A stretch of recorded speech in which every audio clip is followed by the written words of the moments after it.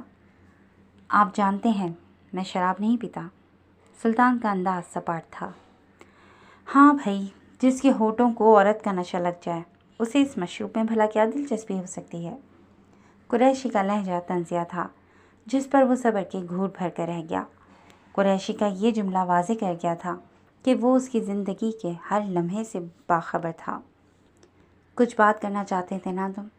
کہو، ایسی بھی کون سی بات تھی جو فون پر نہیں ہو سکتی تھی اور نہ تم پرسوں تک کا انتظار کر سکے، جبکہ میں نے بتایا بھی تھا کہ پرسوں میں واپس پاکستان آ رہا ہوں۔ قریشی مطلب کی بات پر آیا۔ سلطان نے ایک پل کو سر جھکا کر دونوں ہاتھوں کی انگلیاں آپس میں ملائیں۔ تبھی پول سائڈ پر موجود مرر وال کے قریب کاشف آن رکا تھا۔ ہاتھ میں کافی کا مگ تھامے وہ چپتی ہوئی نظروں سے سلطان کو دیکھ رہا تھا۔ میں آپ کے پاکستان آنے کا انتظار نہیں کر سکتا تھا، اور جو فیصلہ میں کر چکا ہوں وہ فون پر بتانے والا نہیں تھا۔ وہ تمہید باندھنے لگا۔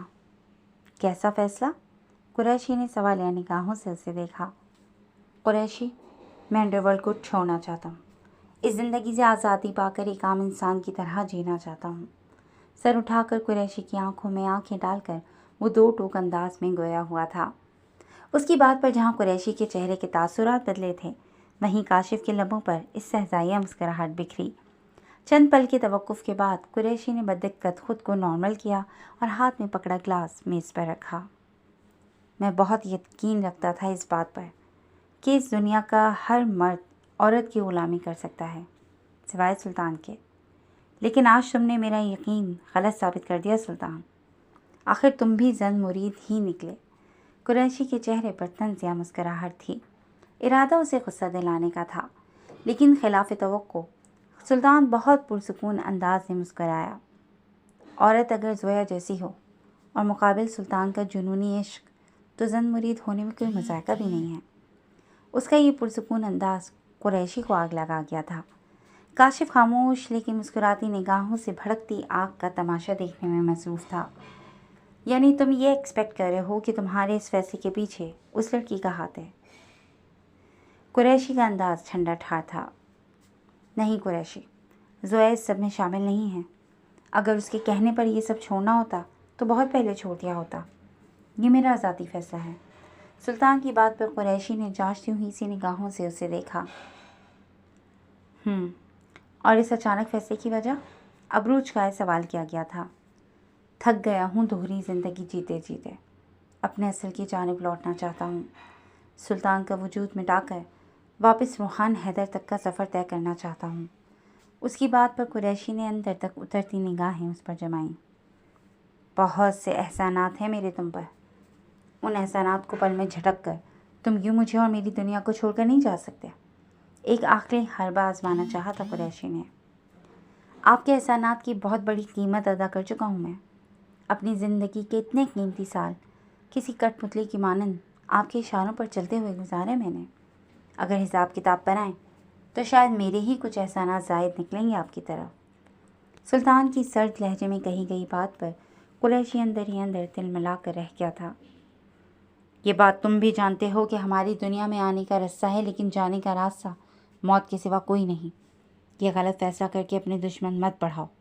قریشی کے لہجے میں وارننگ تھی۔ موت تو ایک نہ ایک دن آنی ہی ہے، تو اس سے کیا ڈرنا؟ رہی بات دشمنوں کی، تو میں کسی قسم کی دشمنی نہیں چاہتا، اس لیے سیدھے سبھاؤ سے یہاں بات کرنے آیا ہوں۔ آپ کو میری جگہ کئی سلطان مل جائیں گے جو آپ کے اس کاروبار کو اچھے سے سنبھال لیں گے، اس لیے مجھے جانے دیں۔ آپ کی بہت عزت کرتا ہوں میں، اسی لیے ان سب کاموں سے دوری اختیار کر رہا ہوں، لیکن آپ سے نہیں، اچھے ٹرمز پر جاؤں گا میں، تاکہ ہم آگے بھی دوستوں کی حیثیت سے ملتے رہیں۔ اور میں وعدہ کرتا ہوں آپ کے کاروبار سے متعلق جو بھی انفارمیشن میرے پاس ہے وہ میرے دل میں دفن رہے گی، بشرطے کہ آپ میرے فیصلے کی مخالفت نہ کریں۔ سلطان کے حتمی انداز پر قریشی بغور اسے دیکھتا کسی گہری سوچ میں گم ہوا۔ ٹھیک ہے، 1 ہفتے کے اندر ہمارے کاروبار کی تمام انفارمیشن، ڈاکومنٹس، سارے ثبوت پاکستان میں قادر کے حوالے کر دو، اس کے بعد تم آزاد ہو۔ کسی نتیجے پر پہنچتا قریشی کہہ گیا۔ سلطان نے ایک پرسکون سانس خارج کی۔ قریشی سے ہاتھ ملاتا وہ اپنی جگہ سے اٹھا، تبھی ٹیبل پر دھری چابی نیچے گری۔ گاڑی کی چابی۔ وہ نیچے جھکا، چابی اٹھائی اور کوٹ جھٹک کر سیدھا کرتا وہاں سے نکلتا چلا گیا۔ اس کے جاتے ہی کاشف مرر وال سے ہٹتا کچھ فاصلے پر بنا دروازہ کھول کر باپ کے پاس چلا آیا۔ واہ، اپنے پالتو کتے کو آزاد کرنے کے لیے اتنی آسانی سے مان گئے آپ۔ آئی ایم سرپرائز ڈیڈ، یہی وہ شخص ہے نا جس کی ہمیشہ طرفداری کی آپ نے میرے سامنے؟ دیکھ لیا کیسے پل میں ٹھکرا کر گیا ہے آپ کو۔ ان کے قریب بیٹھتا وہ سہزائیہ گویا ہوا۔ اس کی بات پر قریشی کے چہرے کے تاثرات سختی میں ڈھلے۔ ریس میں بھاگنے والا گھوڑا مالک کے لیے تب تک ہی کارآمد رہتا ہے جب تک وہ مالک کو جیت کی خوشی سے ہمکنار کرتا رہے۔ اگر گھوڑے کی ٹانگ ذرا سی بھی زخمی ہو یا وہ لنگڑانے لگے تو اسے ریس میں نہیں اتارا جاتا، بلکہ اسے الگ جگہ لے جایا جاتا ہے، اس کی دیکھ بھال کی جاتی ہے، زخم کی مسیحائی کی جاتی ہے تاکہ اسے پھر سے میدان میں لایا جا سکے۔ سلطان بھی میرے اسی گھوڑے کی مانند ہے۔ جب تک وہ میرے کام کا تھا میں اسے اچھا کھلاتا پلاتا رہا، اسے ڈیفینڈ کرتا رہا، ہر جگہ اسے سپورٹ کیا۔ لیکن اس لڑکی کا عشق کسی روگ کی مانند چمٹ گیا ہے اسے۔ تھوڑے علاج کی ضرورت ہے بس۔ اس زخم کو ایک بار جڑ سے اکھاڑ کر پھینکنا ہوگا۔ اس کے بعد دیکھنا سلطان خود بخود ہمارے پاس لوٹ آئے گا۔ لیکن فی الحال کچھ بھی کرنے سے پہلے اس سے اپنے بزنس کے متعلق سب ڈاکومنٹس، انلیگل دھندوں کے سارے ثبوت تو حاصل کر لوں۔ اس کے بعد تم دیکھنا میں اس کے ساتھ کرتا کیا ہوں۔ قریشی نے کاشف کے سامنے اپنے دل کی بات چھپانے کی کوشش نہیں کی تھی، لیکن وہ اس بات سے بے خبر تھا کہ ٹیبل کے نیچے لگی وہ چھوٹی سی ڈیوائس اس کی ہر بات، ہر حرف سلطان تک پہنچا چکی تھی۔ جی فرینڈز، آج کے لیے بس اتنا ہی۔ کیسی لگی آپ کو آج کی ایپیسوڈ؟ یقیناً پسند آئی ہوگی، تو جڑے رہیے گا کلاسک انٹرٹینمنٹ چینل کے ساتھ، جہاں بہت جلد ہم ایک نئی ایپیسوڈ لے کر حاضر ہوں گے۔ چل دین ٹیک کیئر اینڈ اللہ حافظ۔